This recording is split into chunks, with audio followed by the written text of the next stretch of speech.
Mesdames les ministres, Monsieur le ministre, chers collègues, le projet de loi de financement de la sécurité sociale 2026 a été déposé à l'Assemblée nationale par le gouvernement Lecornu II, copie presque conforme à celui de son prédécesseur Bayrou, copie de l'ex-ministre Neuder, qui qualifie lui-même de déséquilibré, sans cap ni cohérence et de rabotage budgétaire. Ce budget est effectivement un désastre pour nos concitoyens, certes en partie amélioré à l'Assemblée nationale, grâce notamment à la détermination de nos collègues socialistes, que je salue ici pour leur travail remarquable. Je rappelle que c'est cette version que nous examinons au Sénat.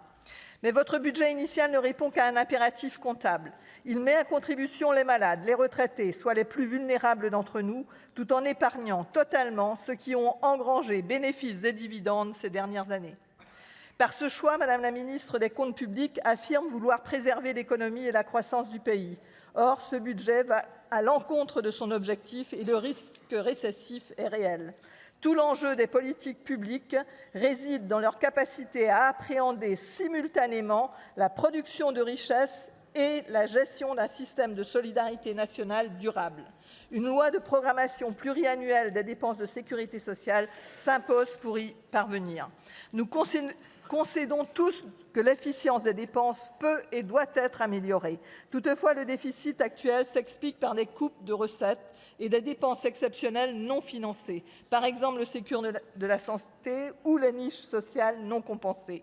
Il faut, et de nombreux rapports nous appuient, revoir les exonérations de cotisations massives des années Macron, alors qu'elles ont démontré leur inefficacité sur l'emploi et sur la compétitivité de nos entreprises. Soumettre à cotisation les rachats d'actions et les primes de partage de la valeur.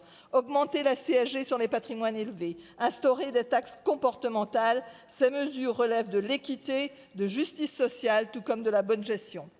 Ces recettes justes sont l'alternative à votre proposition de mettre à contribution les malades et les assurés, alors même que vous ne parvenez ni à réduire le déficit sur le long terme, ni à améliorer l'offre de soins. Par ailleurs, vous effectuez ces exercices de tuyauterie sans concertation avec les contributeurs que sont les usagers, les mutuelles ou les professionnels de santé. Vous culpabilisez les Français de leur recours excessif à la protection sociale, comme si un arrêt de maladie ou le médicament était le choix de confort pour les travailleurs. Vous contrevenez ainsi au contrat de confiance entre le patient et son médecin, au contrat social qui lie chaque assuré et ayant droit à la sécurité sociale. Nous défendons une autre vision de notre société, confortée par les scandales récents dénoncés sur les structures à but lucratif, gérant les crèches, les EHPAD ou les centres de santé à pratiques douteuses. La financiarisation de notre système de soins vers laquelle vous nous avez engagés depuis 8 ans est une impasse pour les assurés et pour les comptes sociaux. Nous nous éloignons toujours plus du principe hérité du Conseil national de la résistance, selon lequel chacun participe selon ses moyens et bénéficie selon ses besoins. Nos collègues députés se sont mobilisés pour ramener plus d'équité dans ce texte.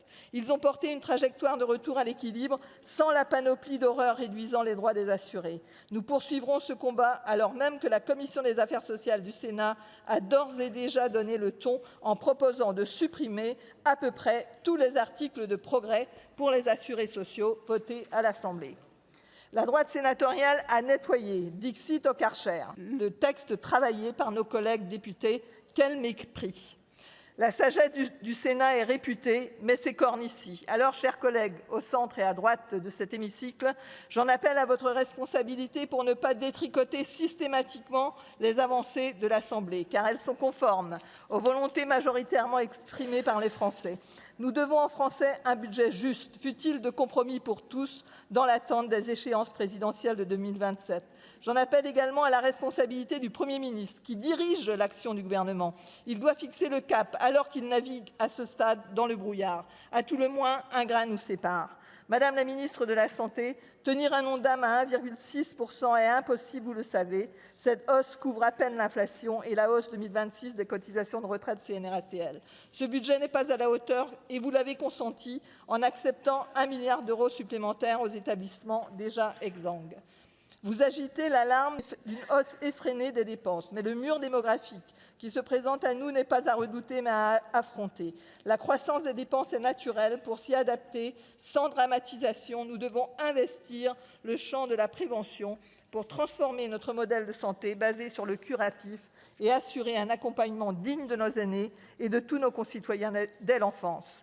Nous proposons de maîtriser les dépenses sans renier sur les prestations des assurés.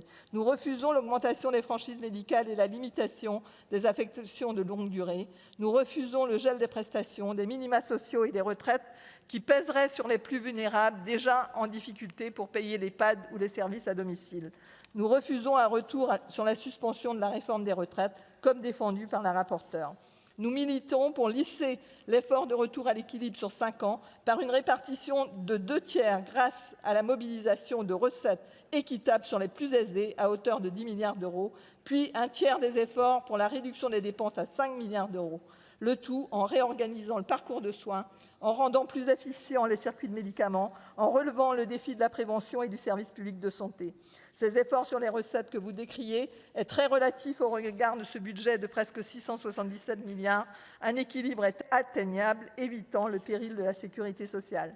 Nous voulons augmenter les recettes sans imposer les ménages aux revenus les plus modestes pour assurer les dépenses nouvelles pour les retraites, nos hôpitaux et pas des crèches. Nos amendements sont guidés par cet objectif. Nous voulons fêter les 80 ans de la sécurité sociale, pilier du contrat social qui nous lie. Monsieur le Président, Madame, Monsieur le Ministre, Monsieur le Président de la Commission, Madame la rapporteure générale, mes chers collègues.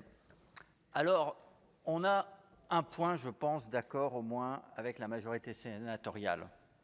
C'est que depuis des années, on dit qu'il faut ramener la branche maladie à l'équilibre. Et donc, on est d'accord sur le fait qu'on ne peut pas avoir un déficit de 24 milliards et qu'il faut le ramener plutôt autour de 15 milliards cette année.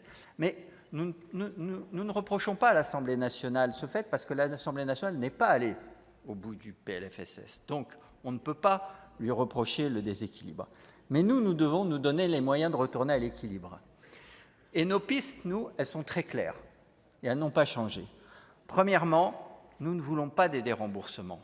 Parce que derrière la novlangue des forfaits de responsabilité, des franchises médicales, etc., c'est du déremboursement. Ce sont les assurés sociaux qui sont visés, ce sont les assurés sociaux qui paient la facture. Et il faudra m'expliquer en quoi un épileptique est responsable du fait qu'il doit prendre des médicaments antiépileptiques. Ces forfaits de responsabilité, c'est une atteinte à la sécurité sociale. Deuxièmement, nous voulons chasser de façon plus efficace les dépenses inutiles, car il y en a. Et je dois dire, je reconnais qu'il y a une esquisse dans ce texte. Mais cette esquisse qui vise les rentes est mal calibrée. Elle est mal calibrée parce qu'elle ne sélectionne pas les acteurs et donc elle risque de s'en prendre à des acteurs qui, certes, dégagent des bénéfices importants, mais qui ne sont pas des acteurs financiers, qui ne sont pas des gens qui fraudent ou qui abusent de la sécurité sociale. Et donc, il y a une intention dans la copie du gouvernement, mais cette intention qui devrait nous mener à une lutte plus efficace contre les acteurs financiers qui, eux, considèrent la sécurité sociale comme un open bar et que nous appelons à combattre, et je salue les propos du président de la Commission à cet égard, eh bien, ce texte est totalement embryonnaire sur la question. Et troisièmement, oui, nous voulons majorer les recettes de plusieurs façons. D'abord, en rétablissant progressivement, sur quelques années, les sources de financement de la sécurité sociale qui ont été pillées, qui sont pillées par l'État. Et je salue là la position de la rapporteure générale sur l'article 12. Oui, les 3 milliards que l'État veut encore prendre pour les transférer vers son budget au détriment de la sécurité sociale ne sont pas acceptables. Mais il n'y a pas que ça.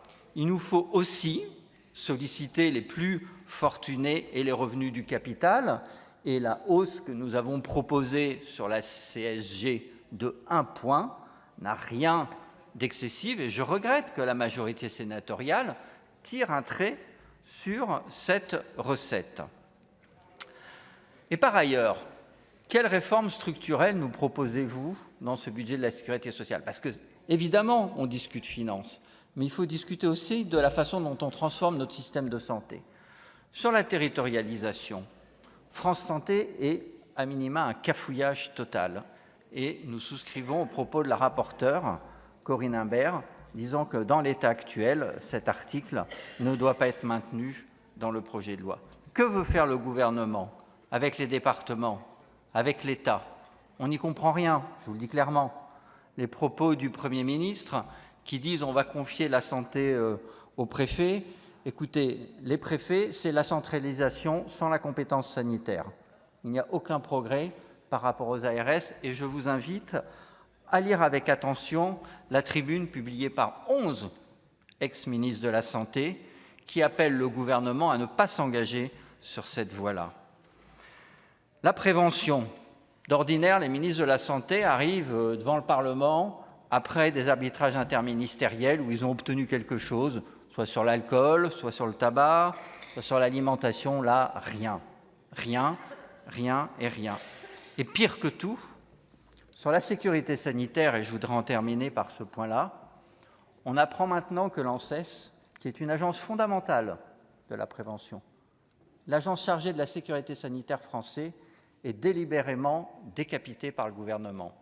Son directeur général n'a pas été autorisé à exercer un intérim, contrairement à la tradition, donc il n'y a plus de directeur général. La directrice générale adjointe est renvoyée à son corps d'origine. Le gouvernement punit clairement l'ANSES, qui a été en pointe pour défendre les Français contre un certain nombre de pollutions. Eh bien ça, c'est la marque que décidément, vous êtes fâchés avec la prévention et ce n'est pas ainsi qu'on mettra notre système de santé sur de bons rails. Je vous remercie. Monsieur le Président, Madame et Monsieur le Ministre, Madame la rapporteure générale, Monsieur le Président de la Commission des Affaires sociales, dans ce projet de financement de la sécurité sociale, il y a la suspension de la réforme des retraites, celle qui fait que nous arrêtons le compteur à 62 ans et 9 mois pour les générations 64 et 65, pour une durée d'assurance stabilisée à 170 trimestres pour ces mêmes générations. Cette suspension que vous décriez, chers collègues de ce côté de l'hémicycle, cette suspension que vous choisissez de qualifier, Madame la rapporteure, de poudre de perlimpinpin, en reprenant d'ailleurs les paroles du Président de la République. Pourtant, je lis ce que disent les salariés concernés. Ils attendent et ils espèrent. J'entends ce que disent la majorité des syndicats. Ils approuvent. Ils estiment que cette suspension n'est qu'un juste retour des choses après le conclave manqué sur les retraites que le MEDEF a totalement saccagé. Avec cette disposition, nous allons appuyer sur le bouton stop. Nous suspendons la réforme et nous lançons un autre compteur, celui qui mesure un temps de débat et de réflexion collective qui va nous permettre de travailler à nouveau sur le sujet des retraites. Et je l'espère, pas seulement sur le sujet des retraites, mais sur celui de la protection sociale de manière générale et plus particulièrement celle des jeunes et des générations à venir. Je note que dans son rapport sur le PLFSS 2026, Madame la rapporteure générale a précisé que le coût de cette suspension serait en fin de compte assez minime. Aussi, chers collègues, je vous le dis, vous ne pourrez pas vous retrancher derrière le fragile argument du coût de cette suspension qui tomberait tout de suite. Vous affirmez par ailleurs que plus personne ne parle de la réforme des retraites et que nous l'avons relancée dans le débat pour des raisons purement idéologiques. Vous vous trompez. Je vous rappelle que c'est le Premier ministre François Bayrou qui a proposé aux syndicats que se tienne en 2025 une négociation dans laquelle aucun sujet ne serait tabou, pas même celui de l'âge. Ce conclave ayant lamentablement échoué, vous en tirez la conclusion hâtive que le débat est clos. Mais ce n'est absolument pas le cas. Et si dans les jours à venir, vous deviez faire le choix de vous opposer à l'article 45 bis et de remettre en route la réforme des retraites, c'est alors vous qui feriez de manière éclatante la démonstration du fait que vous agissez ou réagissez pour des raisons strictement idéologiques. Pour nous, cette suspension comporte plusieurs objectifs. En premier lieu, nous répondons à une attente forte des salariés et des Français qui n'ont pas admis la réforme de 2023 et pour lesquels elle demeure une plaie ouverte. En second lieu, nous espérons contribuer un tout petit peu à la réparation d'un pays qui en a bien besoin. Et enfin, nous agissons concrètement et immédiatement pour les salariés en lançant un processus qui devra conduire au maintien et à la protection de notre système de retraite. Parce qu'il est insupportable d'entendre aujourd'hui partout que nos jeunes n'auront pas de système de retraite. Évidemment, vous ne cessez de le leur vendre et finalement, ils finissent par l'admettre. Parce qu'il est absolument insupportable d'entendre aujourd'hui que la baisse de la démographie ferait chuter obligatoirement notre système de retraite. C'est remettre en question tous les gains de productivité et ne pas faire confiance à l'avenir, parce que ces gains de productivité, on pourrait encore les améliorer, notamment avec l'IA. Le seul système de retraite aujourd'hui qui garantit une retraite pour tous, je dis bien pour tous, c'est le système de retraite par répartition. C'est celui pour lequel nous nous battrons avec le cœur et la raison, chers collègues. Merci.